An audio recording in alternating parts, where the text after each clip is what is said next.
disease is the number one killer worldwide. Maybe just lowering cholesterol isn't the answer. It's like, why don't we ask the question behind the question?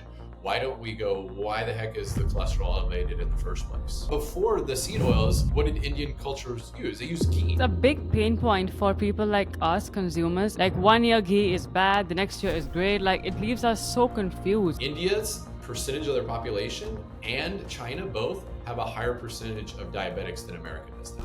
Dr. BP is on a mission to help as many people worldwide with natural and science-based solutions. He achieves this by sharing valuable insights and wisdom through Twitter and his personal newsletter. The U.S. food pyramid that was released in 1980 was one of the biggest scams. And when you dig into the history of it and you dig into money that went behind influencing the science of the food pyramid, like it was a disaster. In the 1960s, when the American Sugar Association paid off scientists, literally paid off scientists at Harvard to basically say that it was saturated fat that caused the clogging of the arteries, not sugar. And so for decades, like how many lives have been impacted? How many families have had to suffer with loved ones going through different issues? What are the top 5 destroyers of health that are consumed in absolute ignorance? I would say... Well, thank you so much for your time, Doc. Really appreciate you being here. Very welcome. And I love your insights and I'm so grateful for all the research that you bring to the forefront to help us live better and healthier lives. And like I said, I have so much to ask you, honestly, like so many questions I bombard you with today. Well, I hope I can answer them in a way that's helpful to you and those that are listening. So. Of course. I'll love to really dissect key aspects of nutrition and get your inputs on stuff around this against mainstream advice. But before I dive right in, I'm super curious, how is it that you raise 5 kids, run your clinic, improve your patients' lives, create content on X and newsletter? What are you made of? How are you doing all this stuff? I'm so I stay busy. inspired. Today I woke up at 5 a.m. So I know we're like opposite sides of the world. My normal wake up time is 5:30. I kind of have I'll call it a morning routine. So I look at the day as kind of, you can picture like a foundation of a house. So that's between when I wake up and when I go to work. And so that's kind of my foundation that I build my day upon. And then I think of the actual house, if you think of like a square or something like that, that's kind of like my time that I'm actually at the office with patients, taking care of patients. And then I kind of envision, if you will, the roof of the house is kind of when I leave work until I go to bed. So that's my time with family and my wife and kids and stuff like that. And so that first part of the day is for me really important. I kind of have my routine and stuff of getting up, working out. I have a little gratitude journal that I write. I've written about that and stuff. I listen to either chapter out of the Bible, read scriptures, things like that, pray. And then usually when I'm driving into work, I have a decent commute. I have about 40-minute commute into work when I drive. So I'm always listening to some type of podcast or something like that. If something comes up, I write like a little voice memo on my phone and all that stuff. And then my actual, so then when I get to the office, we have a team meeting and do all the stuff with patients and treat patients. But I actually reserve kind of my X writings or Twitter writings for Friday. I usually do it on Fridays. And then there's a system that I use on the backside that basically can post them out. And so that way I'm not going in there every single day and doing it, because I definitely don't have time for that. So I kind of have a blocked chunk of time that I use. So anyway, that's kind of how I do it. And we're definitely busy with kids' activities and sports. And at the time of this recording, they're getting back into school. So we'll pick it up a notch. But manage. That is amazing. You've clearly nailed time management so brilliantly as well. I'm just like, wow, like super cool stuff. Yeah. So walk us through your journey. Like what inspired you or what ignited this passion in you to dig deeper and find out about some missing truths about nutrition? Frankly, it came back. It was really, for me, is really what it was. I was in practice, busy. We had young kids at that time. And I remember specifically coming home and, it was like 8:00 at night. So it's not super late. And we're putting my oldest son to bed and we're, reading nighttime stories and things like that. and I'm just like dozing off. And it's not like we did this for a long time. It's like 10, 15 minutes. And I'm just like dozing off. My wife's like, after doing this several times, she's like, what? Why do you keep like falling asleep? And I'm like, man, I'm just tired. I'm worn out. And so at that time, I was probably late 20s or so, something like that. I'm 44 right now at the time of this recording. And anyway, so I shouldn't be tired at 8 o'clock at night or 8:30 at night. And then I was also having some gut issues and things like that. And so I started to go on this journey to try to address these. Traditional like medical care, especially the gut stuff, wasn't addressing it. And so, so I started looking elsewhere. I had a colleague that mentioned a book. It was one of early, but I can't remember the name of the title of it, but it's Dr. Mark Hyman, who was the president of the Functional Medicine Institute, started functional medicine at the Cleveland Clinics. Dr. Hyman, you said? Mark Hyman? But anyway, I read one of his books probably now 15-ish years ago, something like that, maybe more. And it was one on brain health and energy and so forth and so on. And it like clicked with me. And so I was like, okay, I got to figure out more about this functional medicine stuff. So then I researched before we jumped on. I said I'm in Texas, Dallas, Fort Worth area. So I looked for functional medicine practitioners in Dallas, Fort Worth. And there was none. And so I'm like, okay. So then I started looking, I'm like, okay, maybe I can go to Austin. Is there somebody in Austin, which is about 3 hours away from me? And then I found a Dr. Amy Myers. And so Dr. Amy Myers is an emergency trained physician. She had her own issues with fibromyalgia and I think Hashimoto's too. Anyway, she opened up this practice, and probably literally within the first year of her practice, I went and saw her. This was before she was on the Dr. Oz show. This was before she was written books and so forth and so on. Even before she moved to her current clinic, she was in this kind of older house that was remodeled to a clinic and so forth and so on. But anyway, I saw her help me out quite a bit. And that's when I started going on this dive of nutrition and how you can actually use food as medicine, if you will, and also use these lifestyle changes to make an impact on people's health. So I started applying it to my own life. Then I started kind of doing it with some patients, and then it kind of just from there, took off and blew up. And then I got more, studying the field of epigenetics, like how does your environment influence your genetic expression? And those are multiple factors. I mean, mostly on Twitter or X, I write about nutritional type things, but really, and the reason why I write about that the most is I believe that has the most impact in terms of epigenetic expression. But it's really what we eat. It's how we move or exercise. It's how we think. It's how we sleep. It's our relationships. It's our financial health. It's our spiritual life. It's our toxin exposure. It's all these different things. There's about kind of 9 main areas. If I didn't cover all of them, but anyway, it's how those things affect your genetics and how that expresses yourself. And if you have bad environmental input, then you're going to have signs and symptoms and disease, right? If you had good environmental input, then your body can function like it should. And so it expresses itself in a healthy way, which means weight loss, signs and symptoms go away, blood values and stuff, biomarkers, they all start to normalize and improve. So it's really just looking at it from a different perspective as opposed to, okay, what's wrong? How can we take something? How can we lower that, whatever, cholesterol, let's use that one. How can we, use something to lower that cholesterol? It's like, well, maybe just lowering cholesterol isn't the answer. It's like, why don't we ask the question behind the question? Why don't we go, why the heck is the cholesterol elevated in the first place? Like, let's figure out what that is, and let's actually, address the root cause. And then when we address the root cause, the symptoms kind of take care of itself. And I pick on cholesterol a lot because that's, I think, so misunderstood even still to this day. We still have heart disease is the #1 killer worldwide. Heart disease is the #1 killer in America, where I'm at. And we've had this battle against heart disease and this battle against cholesterol, and statins, which are cholesterol medications, are one of the most prescribed medications in my country. And yet we've made no dent in heart disease. So I always tell, patients, it's like cholesterol is kind of like the smoke, and we're trying to contain the smoke. Well, I saw yours right on that. Like, why are we trying to contain the smoke, the symptoms, or in this case, in a biomarker? So anyway, so it's really just kind of looking at health in the human body in a little bit more holistic standpoint, and really trying to address the root causes of what's of what's creating the issues at hand. And of course, there's emergency situations, there's acute situations, there's a appropriate time for traditional medicine. But I think for the majority, like the U.S. at this point in time, the U.S. healthcare budget is like I think it's like $4.3 trillion. It's the number one biggest line item budget in our whole government budget, which is the U.S. government is the largest organization in the world, frankly.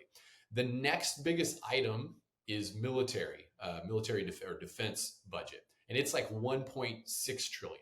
So literally, healthcare is like almost 3 times. It's like 2.5 times as much as the military defense. And out of that, I think it's like I said, $4.3 trillion. Out of that, 80% roughly of healthcare costs are on chronic diseases. So it's not on like acute emergency type stuff. It's on chronic disease management. And notice I say management. It's not actually addressing. It's just managing the symptoms. And so I think there is a massive disconnect, and there's a massive opportunity to help a lot of people. So I'm just like, you know what? I'm going to go start writing on X. And start sharing things that are sometimes maybe controversial, but in clinical practice, I've seen them be very fruitful for patients. Wow, Sorry, love went on a that. long tangent. Thank you for that background. Really appreciate that context. And just curious, like, so before you discovered this whole world of epigenetics and functional medicine and nutrition, what were you practicing in your clinic that time? Like, what was the clinic about? Yeah, so my background, I'm trained as a chiropractor. So I'm not an MD or anything like that. So I'm trained as a chiropractor. Had an integrated clinic, had chiropractic, physical therapy, medical team. We did joint injections, things of that nature. And so I kind of already looked at this more, I call it integrative approach to healthcare. And so then when I came about the nutrition stuff, we started adding that in. So then we added in functional nutrition. Specifically in the clinic, we also have a genetic weight loss program. I can't, do that stuff all over the place, but we can actually test for different genetic markers to kind of narrow it down for individuals. And then we also added in mental health counseling as well, mental health therapies for the mental side. So we really try to take care of the getting people moving and functioning correctly and functioning well, getting them fed and fueled well, and then getting them thinking and correctly and so forth and so on. So it kind of this very clinically speaking of this very unique approach here in the clinic. Got it. So what in your view is a major health crisis that we are still not confronting on a global level? On a global level, I'd say two huge ones are heart disease and type 2 diabetes. Those I would say are huge. And really, type 2 diabetics or pre-diabetics, they create so many issues that are trickle down effects. Like if you have type 2 diabetic, high chance that you also have high cholesterol, that you also have atherosclerosis, that you also start to have the beginning stages of kidney disease and even long enough kidney failure. You have issues with neuropathy, and the list goes on and on and on. There's higher if we even look at like dementia, types of dementia, Alzheimer's being the most prominent. That is literally being called type 3 diabetes in certain circles because of the same insulin resistance that creates the degradation in the brain. And so you look at all of those things that diabetes does. I mean, it creates so many issues that traditionally are trying to manage, and again, manage the symptoms as opposed to address what's going on, addressing the insulin resistance from a functional standpoint. Often these individuals have altered gut microbiome, so addressing that. They all are, systemically and chronically inflamed, so it's addressing that. And we start addressing those things, you'll see their numbers, their blood sugar start to go down, their A1C starts to go down, their other biomarkers, CRP goes down, homocysteine goes down, cholesterol starts normalizing, all these things. So I would definitely say those two are probably the biggest definitely in America and worldwide. Yeah, makes sense. So I guess a part of this is also like diet related, safe to say, like diabetes or like cholesterol, you Diabetes, said? 100%. Type 2, specifically type 2 diabetes, it's a carbohydrate intolerance, a glucose intolerance. If I was going to say if I could make it as simple as possible, that's it. which Yeah. basically with the insulin resistance, the individual's body doesn't utilize insulin like it should. Should. And Yeah. so now they have all this, adaptive physiology within their body that creates all these other issues. But the beautiful thing is which I don't think most people understand. Most people think like once they get type 2 diabetes, they're just like stuck, and they're not. It's absolutely reversible. I've seen it hundreds and hundreds and hundreds of times in the clinic. Literally had 2 people yesterday that came in that are type 2 diabetics.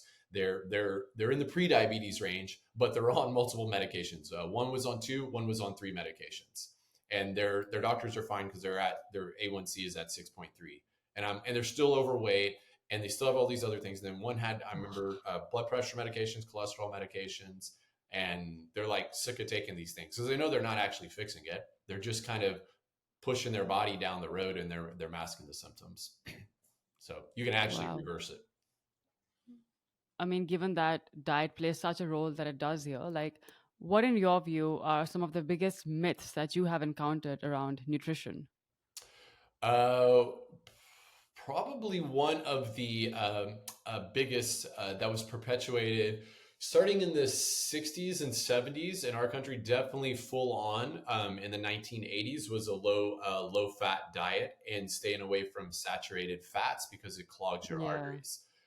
That then, which I'm actually write a newsletter on it. I really think the food pyramid, the U.S. food pyramid that was released in 1980, was one of the biggest scams. And when you dig into the history of it and you dig into the financial financial lobbying and money that went behind influencing the science of the food pyramid, like it was a disaster. And so anyway, that is probably one of the biggest myths, that saturated fat clogs arteries, that we should stay away from saturated fats, and instead we should switch over to polyunsaturated fats, which are also known as predominantly omega-6s or seed oils or vegetable oils. They have all these different names depending on where people are. And that there is probably one of the biggest Myths issues out in there. nutrition, Yeah. because not only do we get our fats wrong, but there's a book by Michael Moss. It's called Fat, Salt, and Sugar, or Fat, Sugar. Actually, I have it on my. It's Salt, Sugar, Fat. I'm looking over at my bookshelf over there. Salt, Sugar, Salt, Fat. sugar, fat. What? Salt, Sugar, Fat by Michael Moss. Anyway, so basically, the first opening story of how the food conglomerates met in Minneapolis, Twin Cities, and they basically like, hey, we got an issue here, we got to change. And they're like, and one guy stood up, you can just read the story in the book, but basically he's like, no, we got to make money and we got to make profits. We can't help what the health outcomes are. I mean, it's like a crazy, it's like something out of I don't know, out of like a movie. It's the biggest scam. I completely hear you. Exactly. It's the Yeah. biggest scam out there. But what he talks about in that book, and he elaborates even more beyond that story, is that there's kind of 3 main things in food: salt, sugar, and fat. And then if you remove the fat, you have to, if you're going to sell anything, you're going to have to add something back in. Well, you only get food so salty, right? Before people start not wanting to eat it. So instead, what's one of the primary ingredients that they all add in? They'll up the sugar or the things that create more sweetness. And over time, it's gotten more and more and more, which contributes. It's one of the things that contributes to this issue of insulin resistance if we're talking about type 2 diabetics. And then when you take saturated fats, because people are so worried about clogging their arteries, which it doesn't do, and you actually replace them with seed oils or high concentrated of omega-6s, which are more pro-inflammatory in nature, which our body needs. We need omega-6s to a degree. We just don't need them in the high levels and the concentrations that we have. And what that does is that now creates inflammation within the body. It actually changes the outer cell wall and how the cell-to-cell communication is. And so it changes that whole dynamic and the physiology within the body. And then if you look at it, that chronic inflammation creates so many different issues. And really, if we look at like heart disease, going back to that, since I talked on both of these, really the root issue of heart disease is chronic inflammation in the artery. So that inner wall of the artery gets damaged. Your body goes, oh, it's damaged. let's go repair and fix that. How are we going to do that? I'm going to have the liver produce a certain type of cholesterol, To specifically an compensate, LDL. right? Yeah, Yeah. LDL. And not all LDL is bad. There's like the small dense LDL particles. That's predominantly what is produced to go essentially patch these walls. And then you do that once or twice, it's not that big a deal. You do this day after day, decade after decade. Well, guess what happens? That patching slowly goes in, slowly goes in, slowly goes in. And now you have this occluded artery that's 90% occluded, 80%, 100% occluded. And you got, oh my God, they had a heart attack. Well, like 37% of the time, the first sign of a heart attack is death. Like people don't see it coming. Well, why did that happen? It's this chronic inflammation over decades. So number one, people got to move away from the seed oils. And I think, are you in India? Correct. Right. Like New I get a Delhi, lot of yes. people that ask me like, what about Everyone vegetable? uses seed oil, Yeah. like vegetable oil. Yeah. What about mustard oil? What about, I'm like, what about peanut oil? I'm like, they're all seed oils. And the reality is prior to basically 1900, no humans ate these in the concentrated form that we have them today. Literally, I'll give you a quick, your listeners a quick kind of overview history. 1906, there was a German scientist that basically figured out a way to hydrogenate these oils to basically make them self-stable so they wouldn't go rancid. Prior to that, they were literally only used in industrial like machinery as lubrication. Right, so he figures out a way to stabilize those so that they don't oxidize as quickly and go rancid. Then, and Procter and Gamble, which a lot of people probably heard of the company Procter and Gamble, it's kind of big. Of But course. anyway, those two guys, they actually patented it in 1908 in America when they learned about it. They then developed they were in the soap business and the candle business and stuff like that. And they're like, you know what? We could take this cottonseed oil that used to be used in lanterns to like light lanterns. Well, they were moving all towards petroleum products and stuff like that. So they had this kind of cheap product. And they're basically like, we could take this and make this into like a food product. So that's exactly what they did. And ultimately in 1911, they came up with a product to replace butter. And it was what we now know as Crisco. And so they developed Crisco then, and then they started promoting that. And then you look at the history of even how the American Heart Association got started. It was doctors that literally wanted to help patients. They saw these increased rates of heart disease. Myocardial infarction is the technical term for a heart attack. They saw these people just, dropping dead. And the rates it kept happening more and more and more. And they're like, we got to do something about it. So they banded together to do this American Heart Association. And guess who funded it? Procter and Gamble, with $1 million donation, was the seed money for that organization to start. Well, obviously, if they were thinking at the time that it was saturated fats that you need to decrease, and it was increase these polyunsaturated fats, these omega-6s, well, look who had a product here. Procter and Gamble had a perfect product to do that. So it was in their financial interest to start this and then have that promoted over and over again. And what started here in America and with the food pyramid and all that other stuff, frankly, was adopted all around the world. And solely this, messaging, if you will, that was thought as truth got around, and really it to anybody that adopts the Western diet and lifestyle, any country, within a decade's time, starts seeing massive increases in chronic diseases. India is one of them. China's another one. I mean, the rates of diabetes in 1980 versus now in both of those countries is massively different. In fact, I read probably about a year and a half ago, 2 years ago, India's percentage of their population and China both have a higher percentage of diabetics than America does now. Barely. And would you attribute that to the oil consumption, the seed oil, vegetable oil consumption? Seed oil consumption. Here's what I would say: seed oil consumption for sure, increase in refined sugars, and I would also say probably increase in empty calories. And then the fourth thing I would say is probably more sedentary activity, right? So those three things, because exercise is beneficial in terms of insulin resistance versus insulin sensitivity.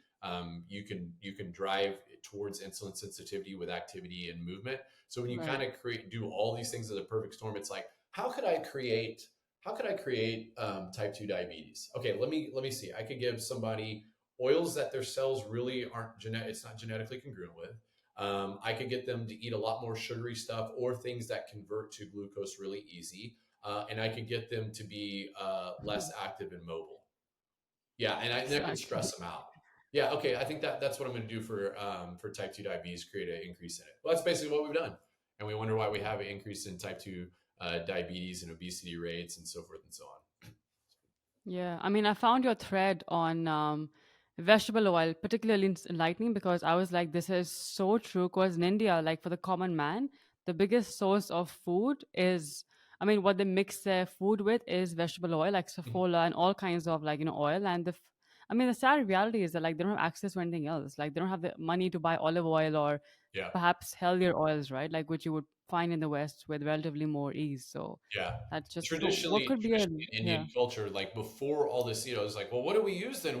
My grandmother's always used. I was like, yeah, but before the seed oils, what did Indian cultures use? They use ghee. I'm like, I mean, I know everybody's budget is different, but I'm like, go back to like what ancestors ate Mm. pre-industrial age, and you'll be so much better off because we didn't have all these issues. We didn't have the rates of type 2 diabetes. We didn't have the rates of cardiovascular disease. We didn't have all these chronic diseases, autoimmune diseases, so forth and so on. So you got to look at what has changed because human genetics don't change for thousands and thousands of years. But yet we've had this massive increase in these chronic diseases, Yeah. particularly in the last I'd say 50 years, 40 to 50 years, but even, starting 100-ish years ago. So what has changed? If it's not genetics, it's got to be something else. And that's when we have to look at our environment and then start changing those things that I talked about at the very beginning. Food being, in my opinion, one of the biggest ones that can have the most massive impact because literally every cell in your body is made up of the substrates of how you fuel your body in both food and in drink. So if you can just get that right, the other ones are great too, obviously, but if you can just get that right, you can have a massive impact on how your health and quality of life is. Even if you look at the healthiest countries in the world, like the blue zone countries, what oils do they use? Olive oil? Like is it almond oil or just olive oil and Yeah. Yes. And so a lot of them are olive oil. I'm familiar with one, Loma Linda down in California, but like Okinawa, there's some Mediterranean ones. But yes, and you also look at it again, going back to like the 9 things that I said at the beginning, kind of the 9 areas of influence. Like there's some commonalities that sometimes people get so focused on the nutrition, which I think is very important. But these also yeah. are very active communities, right? They also have very good social networks. You look at all these other aspects of their lives, and they're also positive. And you have all these things together, and guess what? Their health outcomes are better. Yeah, I guess a big pain point for people like us consumers is one is that like opposing views from experts on the same subject and research changing literally every year.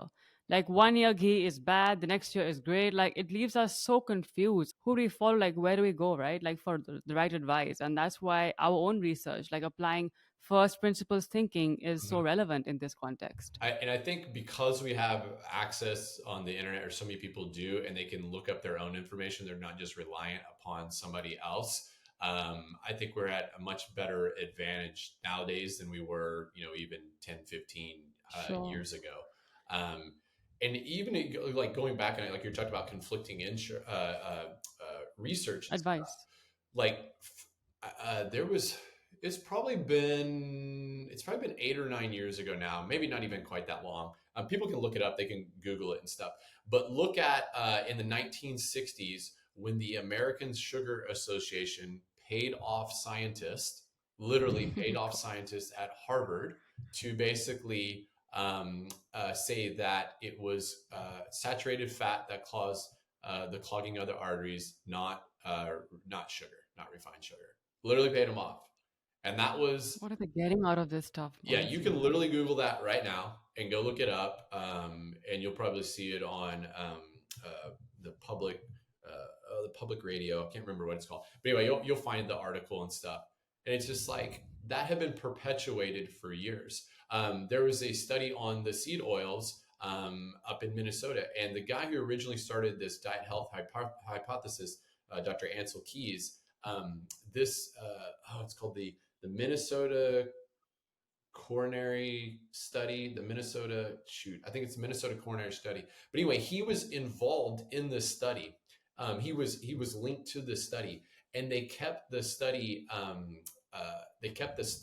hidden literally for decades. British Medical Journal a handful of years ago got it and went back and looked at it. And literally, when they put the individuals on the seed oils or the vegetable oils, they literally had increased rates in mortality rates because they followed these people over several years. And those that were not, it was the exact opposite of what they were saying. But because he was so tied into it financially, they did not release this information. And it's just like, man. And so for decades, like, how many lives have been impacted? How many families have had to suffer with loved ones going through different Pathetic, issues? I haven't even got to the honestly. topic of cancer, which I wouldn't say that's my area of expertise. But there's a lot of layover too. Like, our war on cancer here in the United States, percentage wise, we've had continued to have rises in cancer rates, not numbers, but I'm talking about percentage of the population.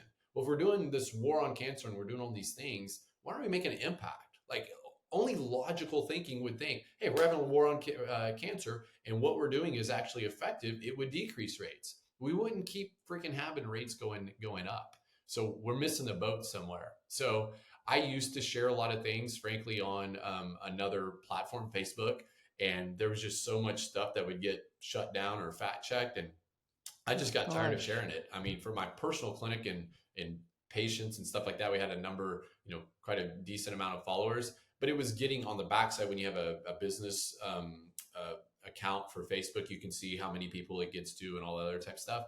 And it was our reach was getting so diminished. I'm like, it's not even worth me spending the time like doing it, because they It just just knows everything is propaganda in this world. It's all about propaganda. yeah, Like what works, what serves the big guys' interests, everything else is like shushed off, right? Like diminished. yeah. It's crazy.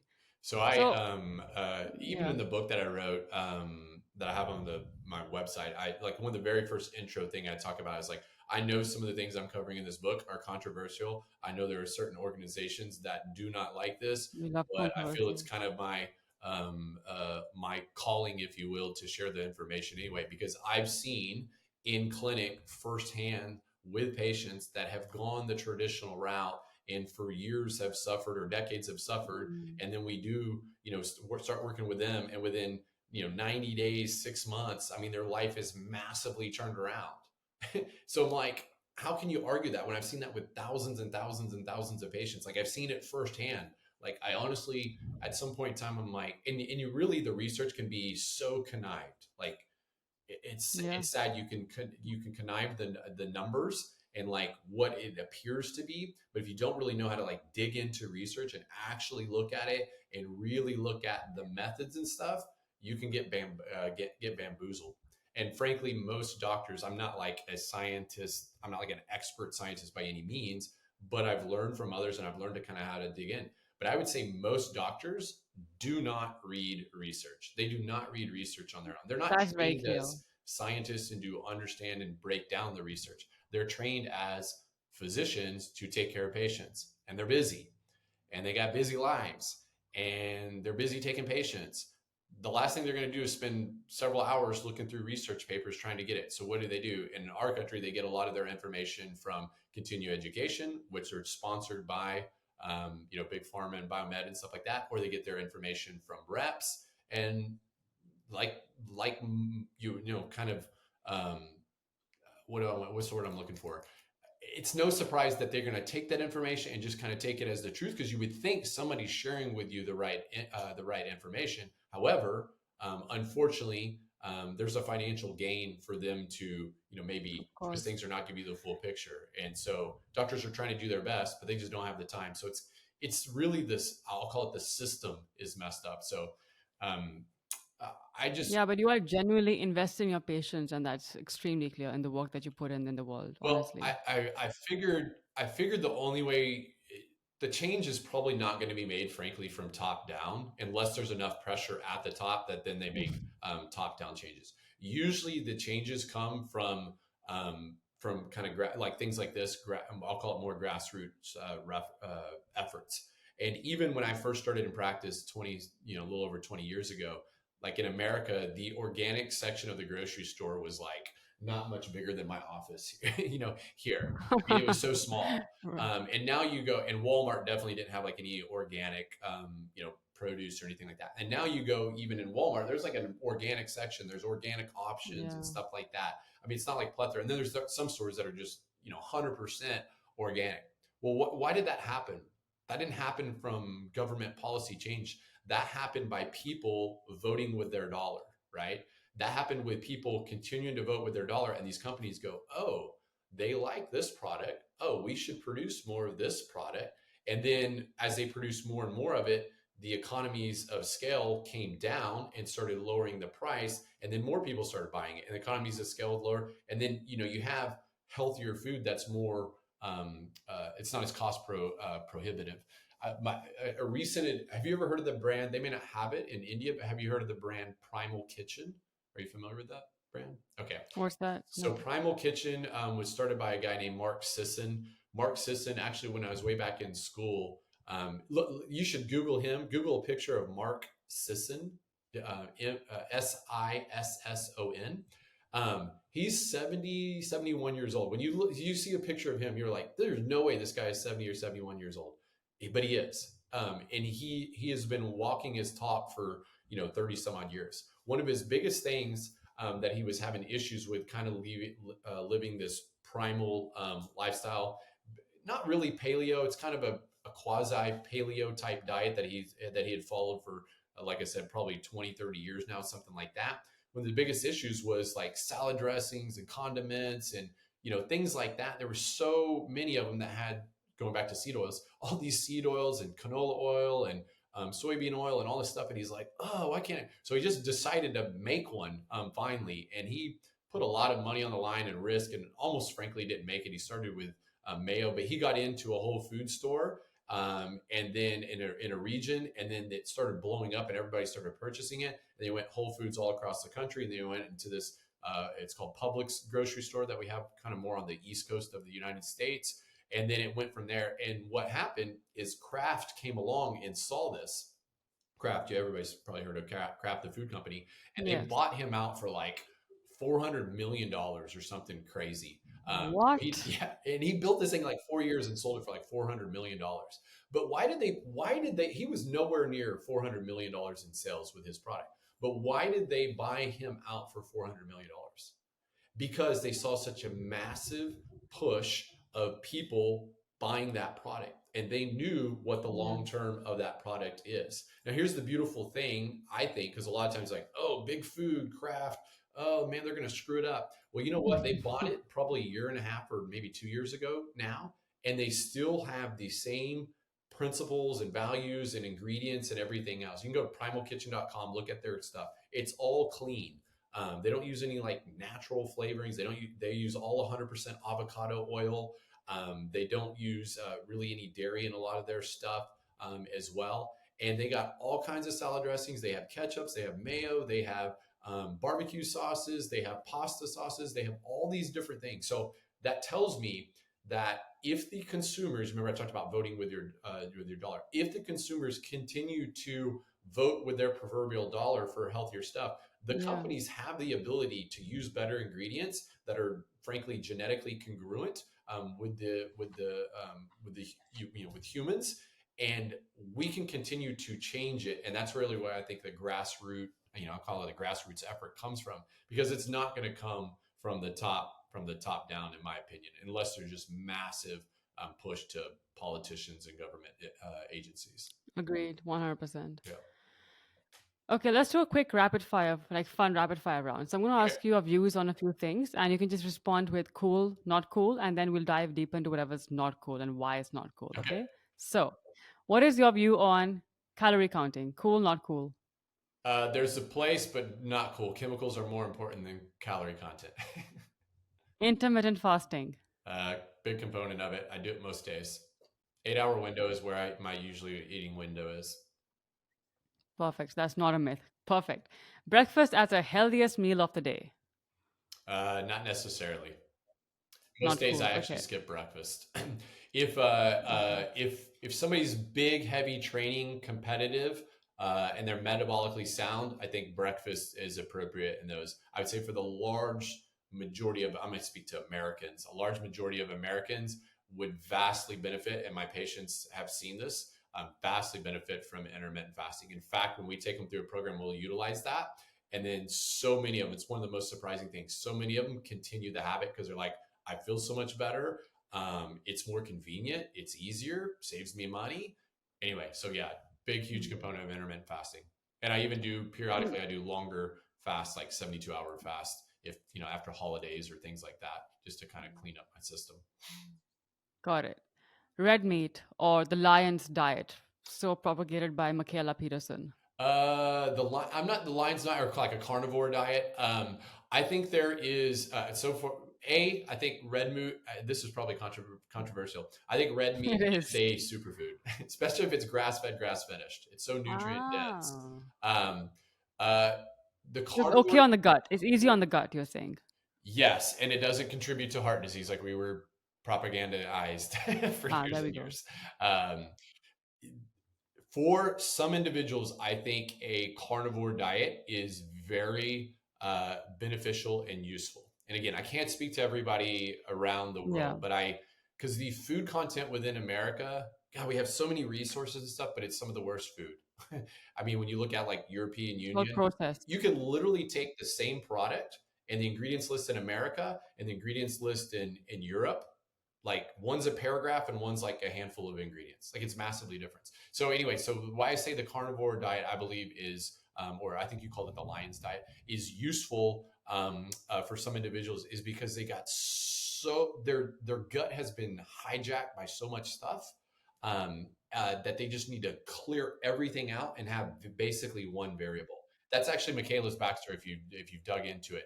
Yeah. They tried all these different dietary changes and nothing was working with her autoimmune and frankly mental health. And here her dad is a super popular psychologist, right? Or psychiatrist, whichever one. Anyway, nothing was working. And this was the only thing that worked.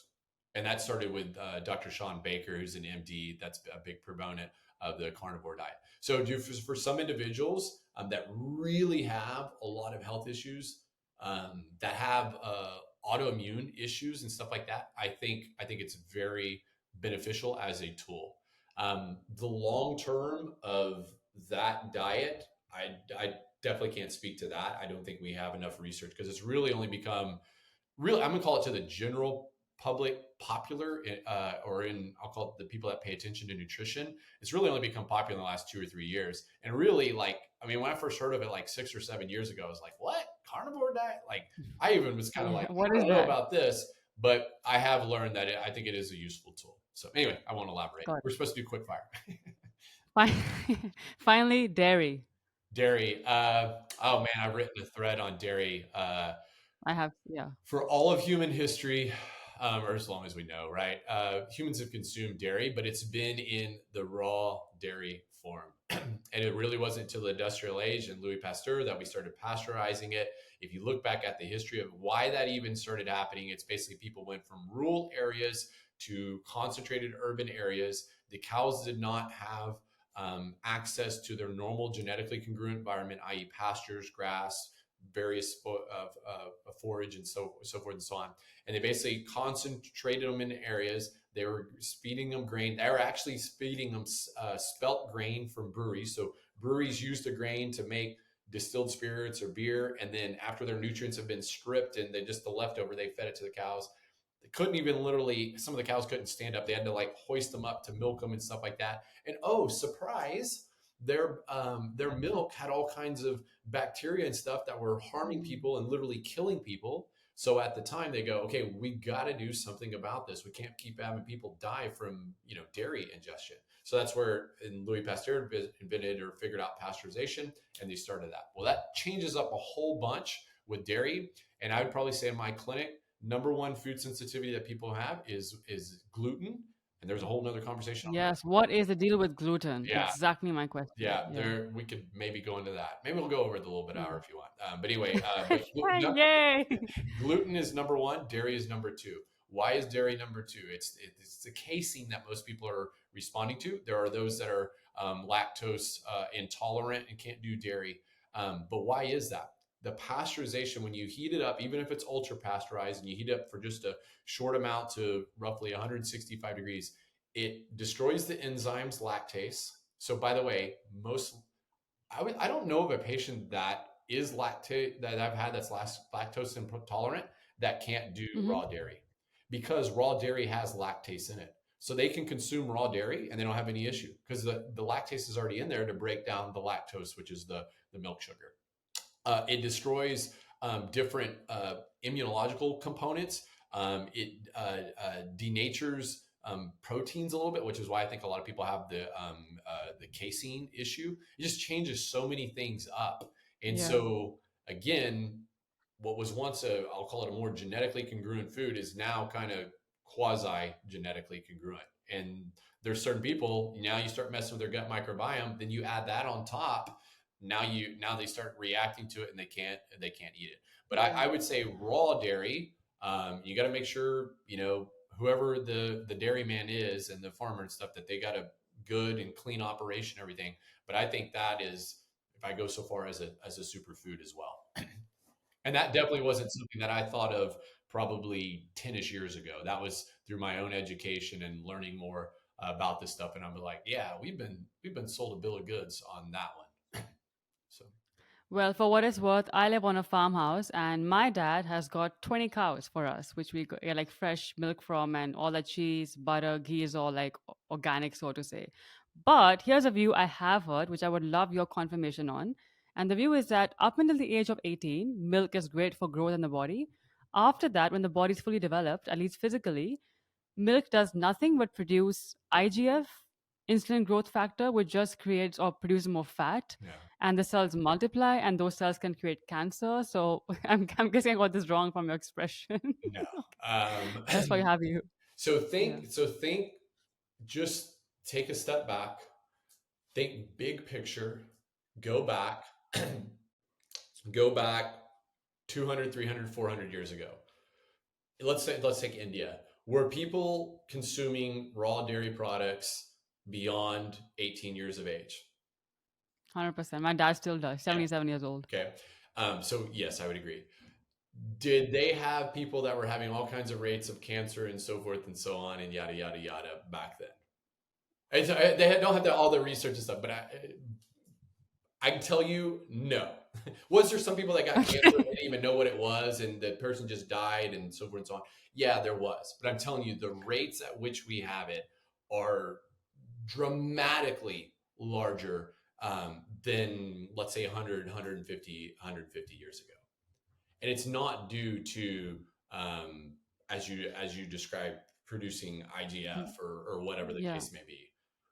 I've yet to see any research on that. Maybe there's something out there. I'll be happy, to look at it. My views have, as I said, have changed over the years. Like, I'm not so stuck. If I find something to be inaccurate or untrue, like I'll pivot and I'll change. But that's something I would find hard pressed to really. That's the problem with nutritional studies, is that to do a double blind, have the placebo, have the one variable to change and so forth, and then monitor that long enough to then see the outcomes. So many of nutritional studies are correlation studies. They're not causation studies.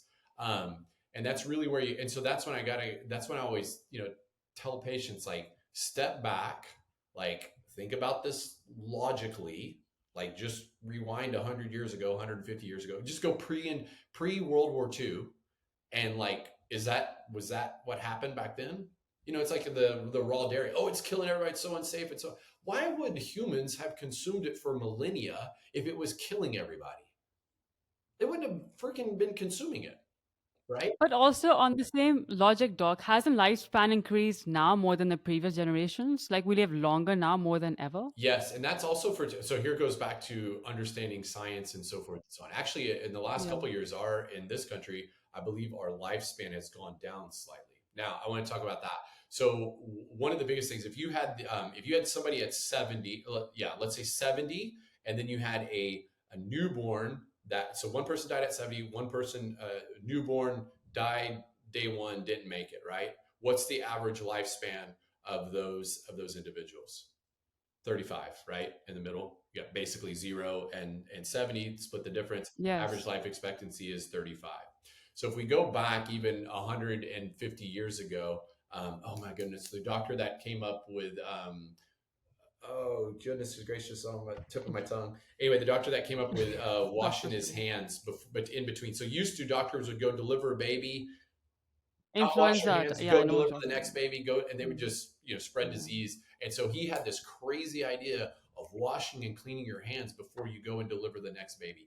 That alone, it was so like, oh my gosh, that is crazy. Well, anyway, they cut down the death rates of mothers and babies significantly. So anyway, so a lot, 150, That's gone. 200 Yeah. years ago, early childhood deaths were way higher than they are now. So just the fact of you having people live longer, getting through the first 5 years longer, that increases life expectancy. I will say, and I'll put our with emergency and acute medicine, traditional medicine, I'll put our country up against anybody, any other country in terms of that. I think it's phenomenal, the advancements in technology and stuff that we've had there. And we've been able to Sure. other things, like major acute, after, well, they wouldn't have had cars 150 years ago, but if somebody had some major, acute injury, what would have died 100, years ago at age 28 or 30 can now be, saved, and that person can go on and live a whole life. So I think, so part of the life expectancy is childhood deaths reduced dramatically, and then also saving people from emergency type situations. Those two things have up the average life expectancy. But the other thing is what's the quality of life at the end of the year? My grandmother, she passed away this past after Christmas from a battle Oh, with sorry about that. dementia and Alzheimer's. Well, the last year and a half, she was in an assisted living facility. We tried to keep her on her own in her own house as long as possible for many years. But when it became too unsafe for her to be at her home or with a caregiver in the home the majority of the time, we had to move her. Well, her quality of life, like she still came to my kids' games, she came to their activities, to her birthday, so forth and so on. But outside of that, like she couldn't remember much of anything. And she even had trouble like remembering our names and stuff like that. And I look at her quality, even though she lived to 91, I look at her Mm-hmm. quality of life those last 7, 8, even maybe starting to go back 10 years ago, like really wasn't that great. So yeah, living longer, but what's the quality of life too? And that's really kind of what I want to make an 100%. impact on. My grandfather, her husband, I called him granddaddy and grandmommy. That was our names for them. But anyway, he passed away at 79. He was on a softball team that was I think it was a 75 or maybe 7 and older softball team. They won national championship. Like he was on that team. They did a stress test. I remember this like when he was like 71, 72. They like after like 10 or 15 minutes, they're like, "You're fine." Well, he ended up, getting diagnosed with diabetes, got put on medications, got put on another medication, got put on another medication. By the time, the last handful of, the last year of his life, he was on like 14 or 15 medications. 14 or 15 medications. Like it's like Wow, that's mind blowing. And I didn't know what I know mind-boggling. now, or I would have definitely said something and changed things up. But he passed away at 79. And really those last like handful of years, it was like, he wasn't, I mean, he used to be so active and everything. He wasn't anywhere active like he was. So anyway, I went on a long tangent. I thought we were supposed to do fast fire. I'm getting started. That's done. No, that part is done. We're moving on to other questions. But speaking of life expectancy and quality of life, in one of your articles, you've talked about how ages 18 to 35 are at the highest risk of colon cancer. What's happening there? Because I did come across something which I myself am guilty of, which is plant-based milk. I'm a huge consumer of almond milk and sometimes even oat milk. So Yeah. yeah. I think kind of what I wrote in that article is a few months back, but it's that generation of individuals have grown up with, they don't honestly know anything different. Like they've grown up with, my Mm. generation was the one that really started consuming a lot of what I call as ultra processed foods. I had somebody that follows me in MD said, well, you should never use ultra processed foods. I'm like, okay, it's a real simple concept. Like, can you make this food in your kitchen? No, you can't make this food in your kitchen because it's such a chemical concoction.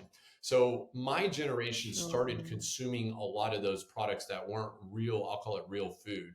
And you look at what's happened with my generation. And then the generation after me, that I'll call it 18 to 35, like that's been a lot of their primary diet, you know? And so, yeah, the body, remember, like I talked about, the body can, if it's given a genetically congruent diet, it can express health. So the body has an amazing ability to heal if we give it the right environment and we give it a long enough period of time. But if you continue to give it a crappy environment, it's going to have crappy output. And so your body's going to have adaptive mechanism, adaptive physiology that it's going to express. And if it's under pressure for long enough, eventually not only signs and symptoms will happen, but disease processes will happen. And if we look at, this is really, really simplifying, but if we look at cancer across the board, there's an injury to cells, and then cells change their metabolic process. They go from an aerobic metabolic process to an anaerobic metabolic process. And so you look at what causes the damage to the cells, especially in colon cancer. Well, it's got to be the stuff that is going through the colon that is injuring those cells, that's creating this pathway leading down. And so then we go, okay, what's going through this? Well, it's what we drink and what we eat. So why is there such a high increase in risk? Well, look at what they eat. They eat all this stuff that's just filled with preservatives, seed oils, processed sugars, chemicals, food colorings, like all this different stuff. It's like, when did humans ever eat this in prior existence? They didn't. True. So your body's trying to adapt, right? So anyway. So also, like, a large part of your work and your programs revolve around helping people improve their metabolism, like the metabolic health. Mhm. What can people do, or what are the basic steps they can take to increase their metabolism or improve it once they realize that their liver or their gut isn't really functioning properly? Gotcha. I'll let's see. I'll just try to give it like a few steps, like the biggies. Okay. First of all, eat real whole food at least 90, if not 95% of the time. Okay. So eat real whole food. If I could say, like, if there's one thing you could do to improve your health, it would be that. And not to pick on you about almond milk or oat milk, but that wouldn't be a real food because, again, Got did it. your great grandmother eat that? No, it wasn't in existence, right? And I don't think like almond milk every now and then or oat milk is fine, especially if it's unsweetened. Like, it's okay. But did people eat it 150 years ago? No. This is a new thing, right? So eat whole, real food, 90, ideally 95% plus of the time. Number 2, eliminate the big 3 most pro-inflammatory things. Okay, those would be refined sugars. Those would be the seed oils. We've talked a number of times about that. And that would be processed grains. Okay. So I'm not talking about whole grains. I'm not talking about sprouted grains. I'm not even necessarily talking about like long fermented grains, like a sourdough bread or something like that. I'm talking about refined grains. That would be those. Drink plenty of fluids, predominantly focused on water, tea, herbal teas, coffee, things like that. That would be, I'd say, number 3 in the list.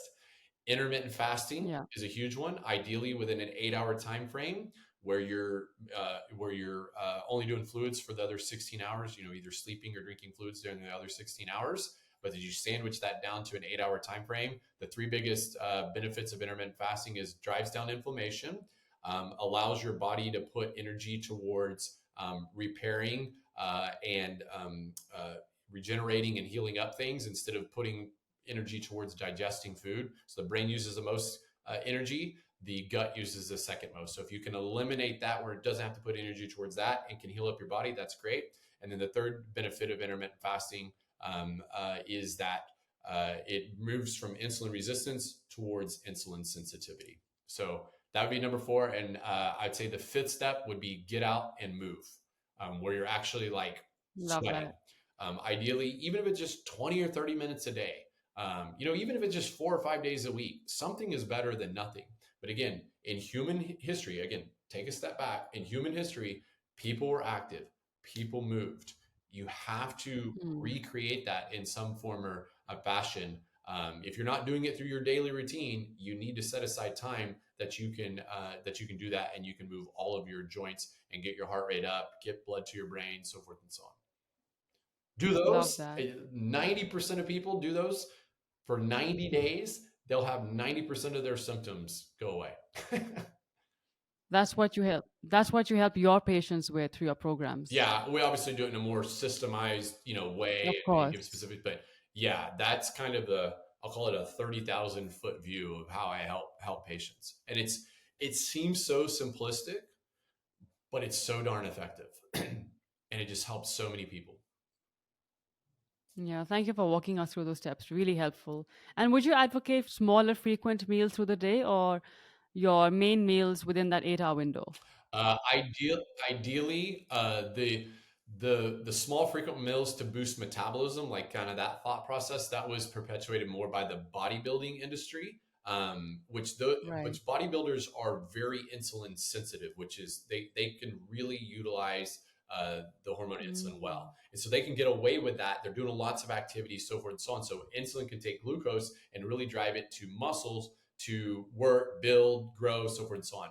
Somebody that's on the opposite end of the metabolic spectrum and doing that, it actually is detrimental to their health. It actually creates even more insulin resistance when they're eating these small, frequent meals, especially if they're high glycemic. So it would be better to sandwich it down into a condensed time frame, i.e., like the 8 hours, like we talked about, and ideally do no snacking. Just do your lunch meal, what I call lunch is in like around noon, 12 noon, and do your dinner meal around 6 p.m., 7 p.m., something like that. That would be more ideal for those that are trying to get more metabolically fit, that are not, I'll call it, professional / elite athletes, so forth and so on. So, does following the system also help people start burning fat instead of glucose? 100%. Yeah, you want to be a Amazing. primary fat burner. You do not want to be a primary glucose burner. You're always going to burn some glucose, but you want to be predominantly fat burner. If you're predominantly Yeah. glucose burner, as soon as your glucose crashes, you get these strong cravings like, oh, I'm so hungry. Oh, God, I really want a sweet, or I really want some bread, or I want something salty and crunchy. Like those things that people routinely have, or they're like, man, I'm just a dessert addict. I love my sweets and stuff like that. I promise you, they are primary glucose burners, and they're going through this hormonal biological thing. And to actually have the willpower to resist that, like it's nearly impossible. Like you'll do it for a couple of weeks, but you will give into it eventually. So you have to have some willpower, and you Sure. have to change up that hormonal roller coaster. Otherwise, you're just stuck in a downward spiral metabolically. Right. It makes sense. Well, you've got a really good understanding about the stuff that causes or contributes to gut inflammation and why we are suffering with our health so much and as much as we are. But what is the deal with gluten? Like, there's so much noise around that now. And again, our grandfathers and ancestors had it perfectly all their lives, and there was no such trouble. So it's I believe so from my perspective, like biblical, I'm gonna use that verse. It's like I saw these biblical verses where Jesus says, take this in remembrance of me, the wine and the bread. Do this in remembrance of me, right? So there's aspects, and there's other aspects and scriptural references that go back that talk about these grains and bread and stuff in a positive light. And so I was like, how the heck can one aspect it have like be talked about in a positive light, and people have used them for millennia, and then the other aspect I see it in clinic Right. that it really is affecting people's life, and we take it out and they start doing better and they don't have near the gut stuff. And so I'm like what the heck is What's going on? Yeah. what's the deal with this? And so it honestly took me a while to kind of figure it out. I don't know that I have all the answers, but here's what I have surmised so far. One, wheat has been hybridized some, so the amount of gluten per kernel is higher. So if we go back to like einkorn wheat versus current like durum wheat, there's 18 times as much gluten per kernel. All right, so einkorn wheat is like an ancient grain. So there is more concentration of gluten, but we've been using durum wheat for quite some time. So I was like, that's not the full picture. In my country, I didn't start seeing gluten-free menus until the early 2000s. Like I never saw a gluten-free menu growing up. When I was growing up, I've literally asked people my age, do you know anybody that's had a peanut allergy or all these allergies and stuff like that? Like my kids, My wife literally told me, my younger kids, every class has a peanut free, it's a peanut free class. Like you can't have any peanuts in Wow. it because there's so many kids that are allergic to it. And this could go down another topic. But anyway, so one, so that it was hybridized. Two, why did we start seeing all these problems in early 2000s? Well, if you look, when we started utilizing GMO crops in this country, it was in the mid to late 90s. And so if you look at GMO Right. crops, genetically modified organisms, basically they're crops that are referred to, marketed as Roundup Ready. So you can go and you can spray these crops with Roundup, which the active ingredient is glyphosate. You can spray these crops with Roundup, and then you can subsequently kill the weeds, and the plants continue to grow. And so what it does is it makes harvest easier, so forth and so on. And anyway, but you can't replant those seeds, which is kind of mind-boggling. You have to go back to the company to buy them, otherwise it's illegal and they can sue you. But anyway, but you can literally spray this stuff on the plants. And they're like, well, it doesn't get in the food, and glyphosate's fine. It affects the Shikimati pathway, so it doesn't really affect humans because that's only in plants. Well, guess what? We now know is that our guts have ton of bacteria and so forth and so on. If we look at glyphosate, it was originally its second patent was an antifungal and antibacterial. And so it affects our gut health. It also, what it does is the tight junctions within our gut, it opens those up. And so it allows things to get through our gut wall that shouldn't. Now, wheat is not GMO. So then I was like, well, it's not GMO.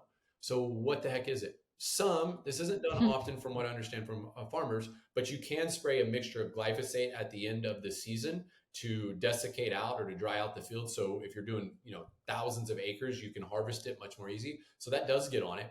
But if you look at what wheat products are mixed with, they're mixed a lot of times with soybean oil, which is Oh my 94% of God. soybean is GMO in this country, 96% of corn. So corn oil and corn products and so forth and so on are GMO. Most of the sugar that is used come from sugar beets, which are GMO as well. And so then we start looking at so many of these highly processed foods that use wheat are also mixed with this other stuff. And I think, frankly, what that was doing, it was altering the gut and it was altering those tight junctions. And that's why you're getting the gluten going through, and why gluten can more easily get through than others. I don't know the exact reason for Mm. that. But anyway, that's what's happened. And so if you look back at it, because like I said, I don't know of anybody. I mean, I know there was celiac disease in the 80s, but I don't know anybody in the 80s, early 90s that had any gluten allergy. Like, I've never heard of that. Never saw a restaurant that had gluten-free meat. Didn't have a gluten-free section in the grocery store. And then, starting in the early 2000s, it started coming in. And then by 2010, it was like, there was all kinds of gluten-free options and stuff. And there definitely is And now. that's worse, from what I understand from your insights. You wrote about this very extensively. Yeah. Yeah, it's worse than gluten products. Yeah.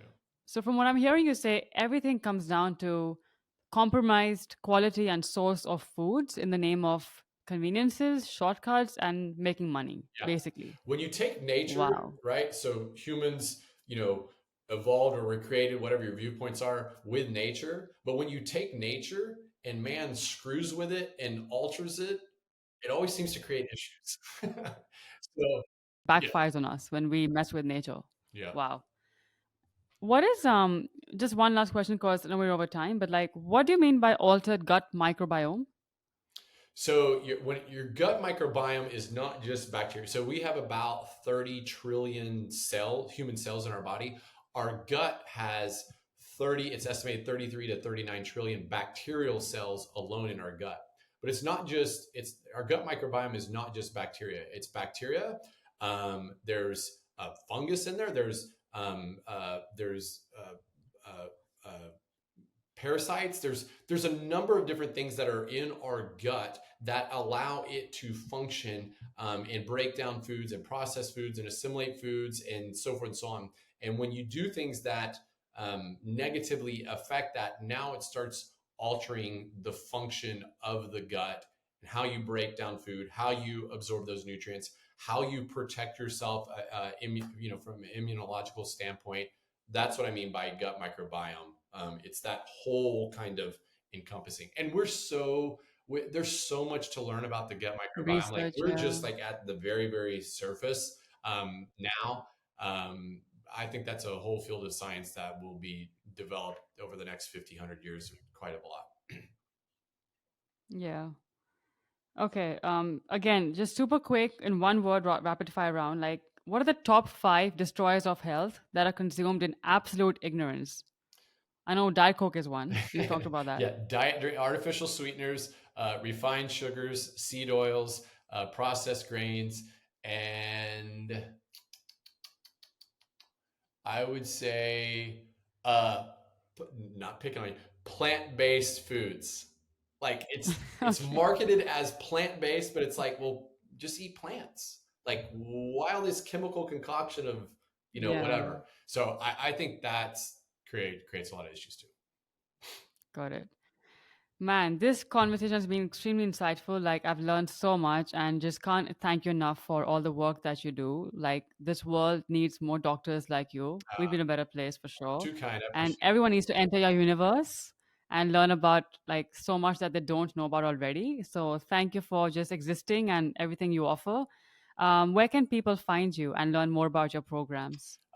Probably the best thing. Like I try to I've made it a goal. Just like I'm just going to do something every day. Sometimes they're longer, sometimes they're just a little blip. But follow me on X at Dr. BP 100%. Health. So it's at Dr. B as in boy, Yeah, P as in Paul Health. That's the easy way. And then my website, like that has like the book and a couple of the courses and stuff on it that I put together because I can't help everybody around the world. So I just put these things on the website that people can follow. But that's drbphealth.com. So drbphealth.com. Same thing as my handle on Twitter. Those are the best spots. Amazing. And these programs of yours are pre-recorded online, right? Not like something that you personally lead people through. Correct. Yeah, I do not have the time for that. I kept having people reach If out to me only like, there were "Can you help more me? Can you people help me?" like I'm you. like I'm not already spending too many plates. Like I don't have time. So I basically over a course of Oh, like few months, I was like, okay, if I had somebody in India or Europe or Australia or whatever, and I needed to get what would be the main things that I could have them do and follow that they could recreate. What would I have them do? And so I put together this program. Initially, it was just like a real kind of short one, and then I was like, people would have questions and stuff, and so then I did a whole series. I literally did like 90 some odd videos that go along with it. So I have like a book and then I have like a 5-day course that's kind of like a catalyst to get people started. I And love there's like a that. 90-day course. And the 90-day course is kind of like, if I couldn't be working with you one on one, what are all the things I would want you to give you and have you do and guide you through these videos? Like each day, there's like a 2 or 3 minute video that just kind of give a little blurb. This is what I do. So that's kind of my, I think I called it my Master Your Metabolism 90-day transformation program or something like that. But that's on my website as well. Brilliant. Can't be in that program. And how would you describe an epic being? An epic being, somebody that is maximizing their God-given talents and abilities. Oh, isn't that brilliantly put? Doctor, thank you so much for being here. I shan't take more of your time and let you carry on with the day, but this has been an absolute pleasure, and I can't wait to talk to you soon on Twitter or something. Sounds good. And thank you for having me on it. And I hope for the conversation that we had, it is helpful to somebody out there that they can take the information, but more importantly, apply the information because that's where you're going to see the results and change in your own life. You bet it's been useful 100%. Thank you so much. Have a wonderful day.